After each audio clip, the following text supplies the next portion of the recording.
Hello YouTube, this is Hunter Surge of the Brawler Cafe, bringing you another Bakugan Pro news, I think we're calling this? I don't know. Maybe that's what I titled the last one? It might be. It might just be what I titled the last one. It was like 2 weeks ago. I missed 2 weeks, and that's because basically all the videos I've been uploading for the last 2 weeks, the deck profiles and the Tuesday analysis, I recorded all those and edited all those before I even got down into Florida, where I am right now. Before I met up with Lathorna, and from there we went to Texas, hung out with Nico, Spanish for Cheese, Toolbox, played the Jet Kuso tournament. I won the Jet Kuso tournament, had a great final match with Jet that I really wish we'd recorded.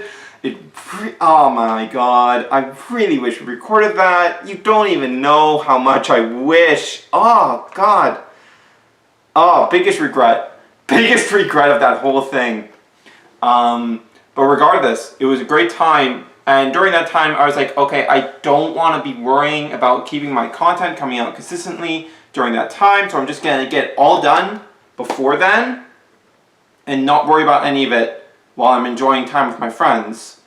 But because of that, that meant that, my news videos, the news videos I had just started, were not coming out during that time, because like, I wasn't going to go and record those and edit those in the middle of spending time with my friends. So that's why that happened. And I chose a great time to do it because we got tons of news. So there's a lot of things to talk about.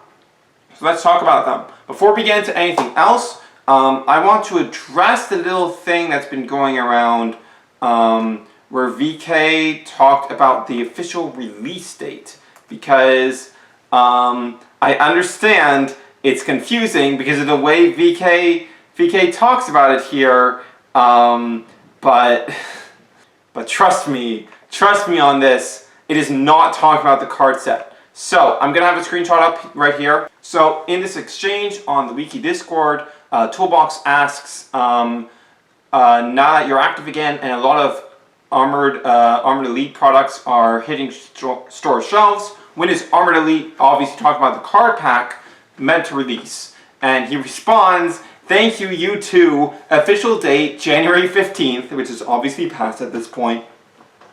Now this is the important part. It's all technically just another Bakugan wave outside of new SKUs like the Bakugear pack. So your mileage may vary. Lots of people are finding it earlier, so keep checking. I've seen a lot of people carrying this quote around going, oh, this is the Armored Elite release date. But it is not the Armored Elite release date. Like, if you actually read what VK is saying here, he is very obviously talking about the toy products. He is saying that the toy products are meant to be releasing on January 15th. Because he's talking about another Bakugan wave, which card packs aren't just another Bakugan wave. He's talking about people finding it earlier, which people were not finding Armored Elite card packs earlier. Like, yeah. And he gives this release date answer again later on, where he says the official release date, the official Armored Alliance AA release date is January 15th. You should be able to find it all across the US by the end of the month, at least online. So that's again not talking about Armored Elite, the card set. He is talking about the Armored Alliance toy products. So no, this was never the release date for the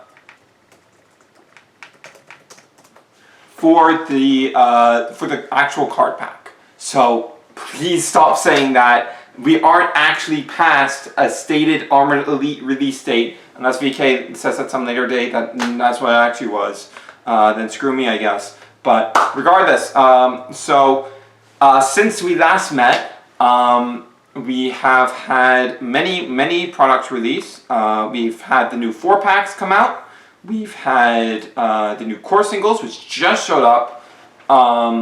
Ultra singles show up, and 3-packs and starter sets. And we're going to talk about all of them, which one of them are worth buying. So, for the 4-packs, let's get into this right away. These are the new battle packs. You're getting one less Bakugan, and you're getting a Bakugear for the same price tag. So love that. And these are all worthless. These are all worthless. None of the Bakugan in here are any good. Pyrus Pegatrix Ultra had a bit of potential before, as we talked about, but with the reveal of its base form, which reveals that it only gains 100B on Evo and does not have a good core lineup, then this is trash, so we're not going to be using this in Rapid Fire. So all these battle packs are completely worthless competitively. If you want one of them for how you like how it looks, then go for it. Having seen the Relic Dragonard Ultra and the gear it comes with in person, it looks really, really nice. The new Relic paint job looks fantastic. Really appreciate it. But maybe don't drop $30 on that. Yeah. Other than that, let's talk about the cores in them. If there's anything good in here. We have the Helix plus Shadow Strike, -2 gear cost. This seemed like it was going to be good, but then we got a different -2 gear cost Helix that's better because it gives actual stats instead of just Shadow Strike, which is pretty niche. But this does directly power creep the old Shadow Strike core, because like, oh, now I can go get the Shadow Strike and also get reduced cost on my gears. So it's like, it's just better. That's in the Darkest Rocks Ultra, Pyrus Pegatrix Ultra 4-pack, which also comes with the Fist +2 damage, -2 gear cost, which is the best Fist. This is the Fist that you want because it's focusing on the damage gain, which is the only thing stat-wise that you're really going to want from a Fist, while giving you the 2 gear cost reduction. And Flaming Fist, we have +200, +3 damage, -2 gear cost. Generally some decent gear cost reduction cores in here, but you can get all of these in different places. The Fist, we know, comes in one of the starter sets, and that's going to be a better investment because the starter sets have like actual cards, some decent Bakugan, though I think the starter set that comes with that, it doesn't have any good Bakugan, but don't worry about that.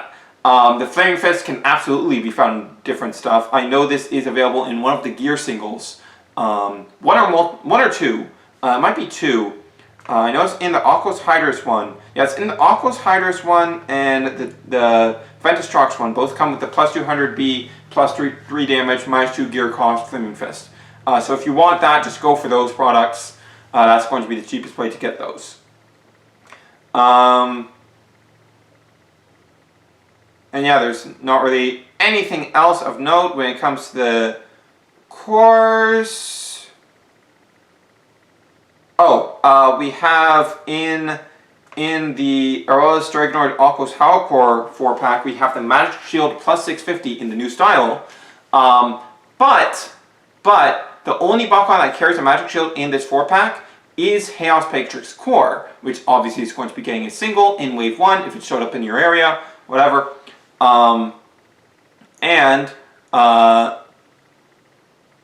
And since that's the only Bakugan that carries a Magic Shield, the +650B has to be attached to the Chaos Pegatrix. So you just be able to get that in the core single. So if you want to get the new style Magic Shield, just wait for that. Yeah. Okay, so that's it for 4-packs. Let us move on to the 3-packs. So the number of 3-packs in a wave has now changed. There are now only 5 plus a diamond in comparison to the old 6 plus a diamond. So we have Pyrus Hydrus Ultra. This one is good because it comes with Ventus Dragonoid Core. However, it's a core Bakugan, that Ventus Dragonoid, and considering this is a Wave 1 product, there is an extremely high chance that Bakugan will get reprinted in something else at some point down the line. Hopefully as a single. But that won't be happening until like Wave 3 at least. So do keep that in mind. But Ventus Dragonoid is extremely, extremely good. Very, very solid Bakugan. When it comes to cores, there's not going to be anything super notable here because we can't get any gear reducing cores here. But if you want old good stuff in the new style, this 3-pack does also have the Helix -200B +5 damage. Then we have Ventus Dragonoid Core, Ventus Dragonoid Ultra 3-pack. For notable cores, we have the Shield Chaos Ventus +400 and the Shield Aquos Ventus +400. Nothing else really notable there. It comes with Pyrus Trox, I guess, but Okay, here's the real talk, guys. Here's the real talk. Don't play Pyrus Trox, because there is actually, like, if you want this big damage, it's 10 damage plus 3 on a fist, or 2 if you're using gear cost reduction. There's a Bakugan in the same wave that does this better and is available as a single. It's the new Pyrus Dragonoid core. It's 4 damage base, gets plus 6 on Green Fist. Okay? So you're 10 plus the bonus from the Green Fist. Okay? Okay? If you really want a Flame Fist, you have access to Mega Punch. That's a thing you can do. So I don't think that's a big concern that would make carrying Pyrus Trox worth over it. Also, it has 300 more B power. Also, its Diamond Evo is only 1 cost more than Pyrus Trox Core's Evo, which is the one that brings up to 20 damage. And that Evo has 6 damage, gets plus 20 on a Green Fist, so we are 6 over what Pyrus Trox Core is getting at this point, which more than makes up for the deficit between a Green Fist and a Flame Fist if you're borrowing a Flame Fist or something else for your Pyrus Trox. And in comparison to Pyrus Trox Core's Evo's 200B, Pyrus Diamond Dragonoid has 1400B. So don't run Pyrus Diamond Dragonoid. It's really bad. I mean, don't run Pyrus Trox Core. It's really bad. Don't pick up a 3-pack like this for Pyrus Trox. Unless you just really want a meme, I guess, but it's not worth it. Don't do it. If you really want a hyper damage focus for your Mai of Syndius deck, like the new Pyrus Dragonoid Core, way better for that. Way better for that. Yeah. Okay, so what else? We've got Aurelius Nihilus Ultra. This is a good one. The core Bakugan in it are worthless, but Aurelius Nihilus Ultra is 600B, 1 damage, Magic Shield Fist, so hitting good respectable numbers, and has a really powerful Evo, 3 costs, that gets like 1500, 11 damage or something like that, while you have a gear attached to it. So it's, yeah, really good. On a Magic Shield, that's 2150 plus whatever your gear is giving you. Good stats, really solid stats, especially for that low of a cost.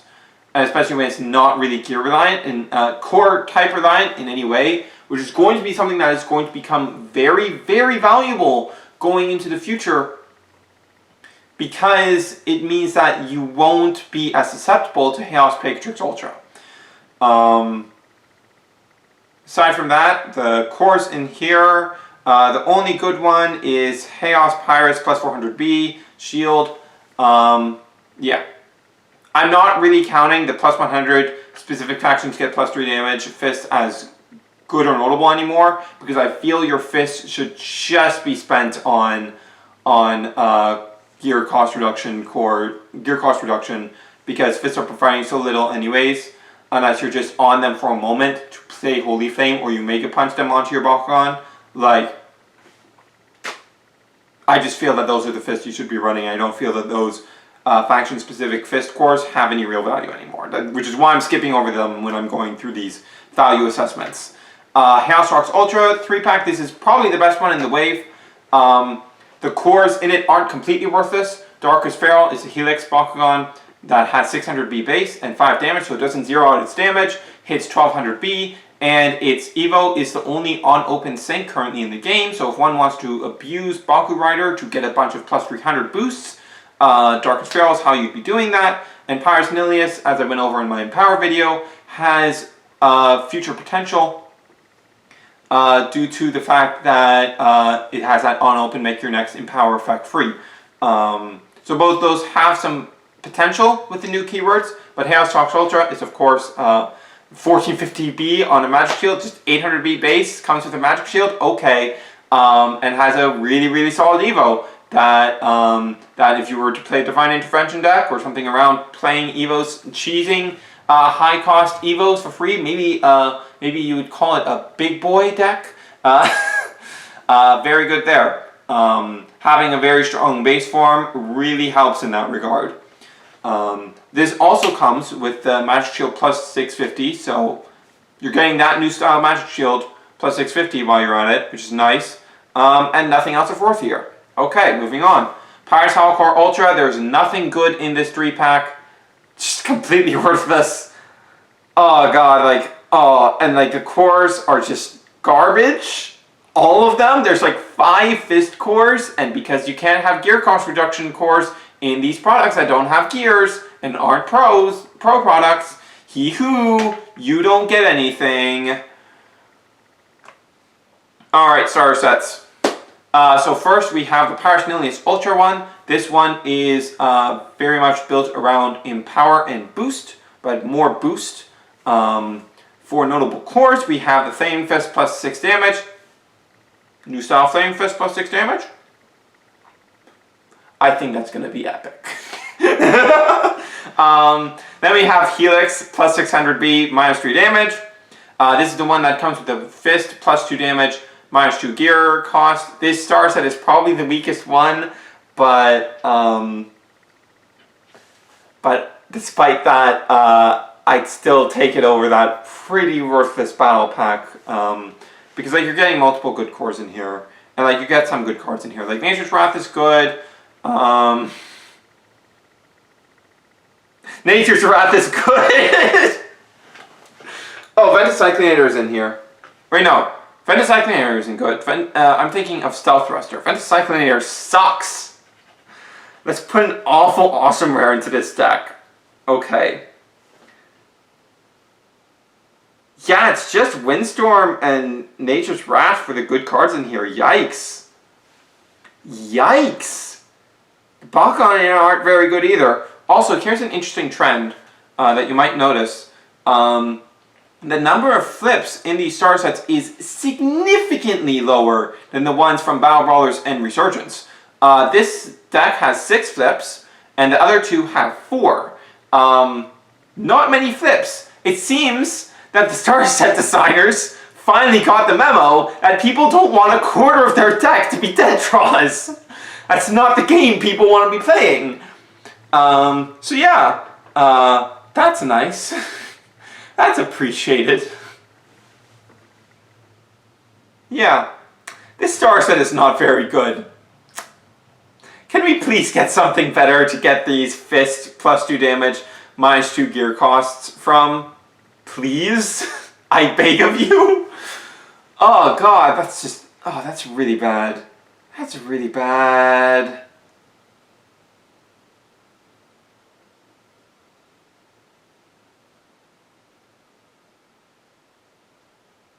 Eehoo. Okay, next one, Aquashox Ultra. This starter set is extremely frustrating to me. So, we have Aquashox Ultra in here, we have Chaos Feral. It's clearly built around gear. We have 14 gear cards in here. 14! Now, if you're familiar with Aquos Maximus Trox Ultra, you'll know that 14 gear for a deck revolving around that Evo would make a lot of sense. Because that Bakugan's effect is every time you play a gear on it, it gets plus 500 beat for that turn. So the idea would be you play a bunch of gear onto it, maybe with the assistance of gear cost reduction from your cores, and you get really, really big. Here's the problem. Aquos Maximus Trox Ultra isn't in this starter set. It's only a rare, and they couldn't be bothered to put it in here. Even though the entire starter set's construction, like, the logic behind constructing the starter set this way is that you would use it with Aquos Maximus Trox Ultra. So why is Aquos Maximus Trox Ultra not in here? To make it worse, there's only one Evo in here at all. Like, one copy of an Evo. Only one copy of Chaos Hyper Feral. And like, Chaos Hyper Feral, 5 cost that you play a gear on it for free when it opens. But like, the gears in here aren't high costed enough on average to make that super worthwhile. So it's just kind of really weird. This deck is weird, but it has some good stuff in it. Hail Crescents is the Super Shot clone. Prism Blast is the Trifecta plus 700 for 2. Aqua's Bubble is the anti-mono card. That's not actually good. I just find it hilarious that we went 3 sets in a row of no mono support, and then the third of those sets we decided let's print an anti-mono card. Because screw you for wanting to play mono. Then we have 2 Guardian Wings, which is solid. 2 Glimmering Glaive, which is the best gear in the game. 2 Hail Bracers, which is pretty solid. 2 Aqua Plate, which is pretty solid. And 2 Tempest Generator, which is more specific, but still decently solid. For the gear cost reductions, we have nothing good, because none of them... Wait, no. We have the Fist plus 1 damage, minus 2 gear cost. So that's okay. Tragically, this is the one that I'm definitely going to be picking up, because I want to do something with Trox Ultra. So yeah. Next up, we have the Darkest Dragonoid Ultra one. This is the first one that we saw the contents of. This is the one built around Rapid Fire, with no might effects. Even though there's a might effect in this card set, so you can't even use the excuse that we can only include cards from this card set to justify this, because you could have included Dark Rage. You've been fully willing in the past to include 2 copies of an SR. Like, just include 2 Dark Rage, because this deck is all damage boosting. Like, the only beat boosting in, like, the whole deck are the Gears, Ventus Stink, and the Evos. That's like it. Oh, I think Bakugan Crusher is one too. But that's it. That's all the beat power boosting in this whole deck. Like, and you have Pyrostrok's Core in here with its Evo. And like, how are you ever going to win a battle with Pyrostrok's Core in this deck? Where you have no beat power boosting and no way to change the win condition to damage. Like, what is this deck supposed to do? Like, this deck has a clear theme, but like the last one, it doesn't have the key card that should obviously be included to make that theme function. And like, honestly, even with 2 Dark Rage, this would barely function, but like, it wouldn't be this complete garbage. Yeah, that's great. If you want Darkest Dragonoid Ultra, because that potentially has a place in things, because it hits 13 damage on a +6 Flaming Fist. We're considering that in Fury, but I personally think Rapid Fire Fury is going to be the preferred build, and thus Darkest Nihilist Core would be the darkest that we would use. So I would recommend picking up a different Dragonoid Ultra if you want to test with the mold, like Pyrus Dragonoid Ultra. Test it out with that. And if you like that version of the deck, then pick it up then. But I wouldn't pick this up until you've done that testing. So yeah. Let's see, what else? We have this weird end cap display that showed up mainly in Cali, I think, where it's a mix of Ultra Singles from Wave 1 and Wave 2. There's 3 Wave 1 Ultra Singles, which are Pyrus Drago, Ventus Trox, and Darkest Nihilus. And then for the Wave 2 Ultra Singles, we have Aqua Empyrean, Hey Osiris, and Darkest Retoris. None of these are very good. They have bad core lineups with not very impressive stats. Like very middling stats for what we're seeing in Armored Alliance. And lastly, this happened just now, just earlier today, since core singles have now just started showing up. Robo Sensei was able to open most of them, so we now know the deets of what comes within. And the biggest cause of celebration here is that diamonds now come with their character card. Hee-hoo, hee-hoo, hee-hoo, hee-hoo! I appreciate it, but like it doesn't do good things for my ability to trust in anything regarding the future that VK states. Also, diamonds now come with different Baku cores than their normal printing, which is interesting. For good cores among these, we have Aqua's Darkest plus 400 on the Darkest Nihilus. And that's about it. That's about it. The things that you would want from here are, of course, Aqua's Hydrus, because 1500 B, 6 damage, hee-hoo. Goodbye, Aquos Cabo. Hee-hoo, hee-hoo. And then we have Pyrus Dragonoid, who I just talked about before. If you want your big, huge damage Pyrus boy for Might Mac Rage shenanigans, then this is a much, much better candidate than Pyrus Trox Core. Yeah. Has an evo that actually gives it fairly respectable B power, even though it's so absurdly high costed for what's going into a Might deck that I can't imagine running it, but you know, you do you. And Darkest Nilius Core, because that Rapid Fire evo is great, and even if Rapid Fire doesn't end up good right now, it will end up good. If it ends up good in the future, it will be featuring this Bakugan. Like, I am extremely doubtful that if Rapid Fire ever becomes, like, it would be a shock to me if Rapid Fire became good in the future and it did not include this Bakugan, because this is easily the best Rapid Fire payoff we currently have, and it's really, really good. Like, it's one of the best payoffs we have for any mechanic in the game right now.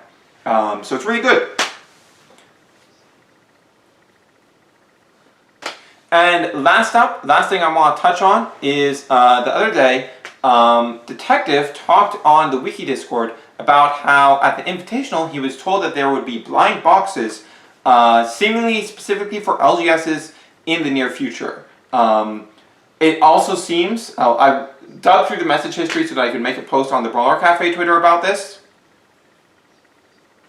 And it would seem he actually talked about this way back right during the Invitational, but the reason no one noticed is because this was right before the character card fiasco happened, like literally the message before. So it slipped under everyone's nose because of the rage from that fiasco. But when he talked about it back then, he's been a bit more vague about the specific month. Like he hasn't seemed willing to state what specific month. But when he talked about it then, he said late March or April would be when they'd be showing up. And he said he was told that they'd be showing up in LGSs, seemingly as an LGS exclusive product, and that there would be a Bakugan in these blind boxes that are exclusive to the blind boxes. Now, if you've watched my video from way back early last year, like around March or April, where I talked about when we got that interview that confirmed that LGS exclusive Bakugan products were in the works, one of the things that I talked about that would be really cool to see would be blind boxes, because if an LGS is supporting this game, then they want to be able to sell the game pieces. Like, that's natural. They don't want people to have to go to retailers and take business away from them. That's not something an LGS is going to be super enthused with supporting. But the toys as they are eat shelf space that most LGSs do not have. And because of the openness of what's inside and how garbage a lot of the things in a wave are, and how it's likely that in order to get a specific product, they would have to order that entire wave, that entire mix, that entire case, whatever you want to call it. Considering that, those products that are sent to retailers would not work very well for the LGSs. So, a solution is in order. And blind boxes are basically the perfect solution. This is why I've said that this is probably the best way to do it. You might have some issues with blind boxes, and that's fine. But in my mind, they're the best way to solve this conundrum that LGSs would have to deal with. And if you have a better solution, hey, feel free. But yeah, these are something that have been a proven success in the past.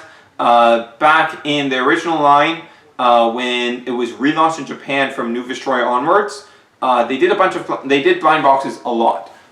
Usually with 8 potential Bakugan that could come within it. They would have special variants that would be the rare pull from it, stuff like that. So yeah, I think this will be great. Hopefully they don't screw it up by like putting way too many things in potentially pulled from a blind box case, like a wave of blind boxes, way too, like if we're able to pull like 20 different Bakugan or some nonsense like that from a blind box case, then that would not be great. But yeah, looking forward to that. Hope we get some actual official announcements about that in the future. And yeah, this is Higher Search.